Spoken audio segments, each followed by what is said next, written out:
Empezó a inicios de los años 1980, cuando los países latinoamericanos alcanzaron un punto en donde su deuda externa excedió su poder adquisitivo y no eran capaces de hacer frente a los compromisos adquiridos de pago. La crisis irrumpió en México y en pocas horas derrumbó una de las economías que, según la revista Euromoney, era aparentemente una de las más exitosas y seguras del mundo desarrollado. Ok, ¿quién estuvo involucrado? Podemos decir que el principal involucrado fueron los Estados Unidos mexicanos. El segundo involucrado fue el principal socio comercial de México, Estados Unidos. Naturalmente, los países desde América Latina fueron afectados, sufriendo una rápida depreciación de la moneda y pérdidas en sus reservas monetarias, causando que el capital extranjero invertido en México y países latinoamericanos sea retirado. ¿Cuándo sucedió? Cuando la economía mundial entró en recesión en los años 1970 y continuó a principios de los 1980 y los precios del petróleo se dispararon debido a la crisis del petróleo de 1973, se creó un punto muerto para la mayoría de los países de la región.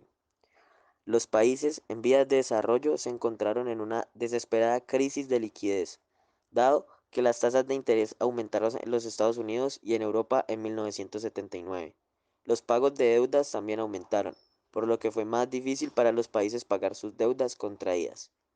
Mientras la peligrosa acumulación de deuda externa se produjo durante varios años, la crisis de la deuda comenzó cuando los mercados internacionales de capitales se dieron cuenta de que en América Latina no serían capaces de pagar sus préstamos. La crisis tuvo varias causas. La primera fue que la tasa de cambio estuvo sobrevalorada. El precio está sobrevalorado principalmente porque la inflación está muy alta. Y la inflación es lo que hace que la moneda sea sobrevalorada, ya que los bienes del país se vuelven más costosos. Esto lleva a una pérdida en la competitividad. Luego, los flujos de dinero especulativos. Estos son los flujos de dinero que entran y salen del país muy rápido, lo cual lo dejaba muy vulnerable a una crisis. En 1990 a 1993, el capital extranjero predominaba en el portafolio de los mexicanos. Los inversionistas extranjeros empezaron a sacar todo su dinero de México. La deuda que México adquirió fue en dólar, por lo tanto los bonos de dólar incrementaron de un 6% a principios de 1994 a un 50% a finales de noviembre de 1994. Por lo tanto, las reservas de dinero caen. Los inversionistas retiran su dinero, entonces el gobierno decidió usar las reservas de dinero para mantener la estabilidad del peso, que al principio del 94 tenía alrededor de 30 billones de dólares, luego en noviembre esta reserva bajó a 17 billones de dólares para finalmente en diciembre establecerse en 6 billones de dólares. También ocurrió una discrepancia en las hojas de balance. México tenía mucha de su deuda en dólares, pero sus ingresos eran en pesos mexicanos. Entonces, si el peso bajaba, se necesitaban más pesos para pagar la deuda. Se le puede sumar a esto que al final del año México tenía una deuda de 29 billones de dólares, pero solo tenía 6 billones en las reservas. También se puede atribuir la inestabilidad política. Habían insurrecciones en Chiapas, secuestros de alto perfiles, asesinatos a políticos, lo que causa mucha inseguridad para los inversionistas. Los mismos inversionistas mexicanos ya no querían tener su dinero en pesos, sino que los cambiaban a dólares. Y uno de los factores más influyentes fue el asesinato del candidato presidencial Colosio.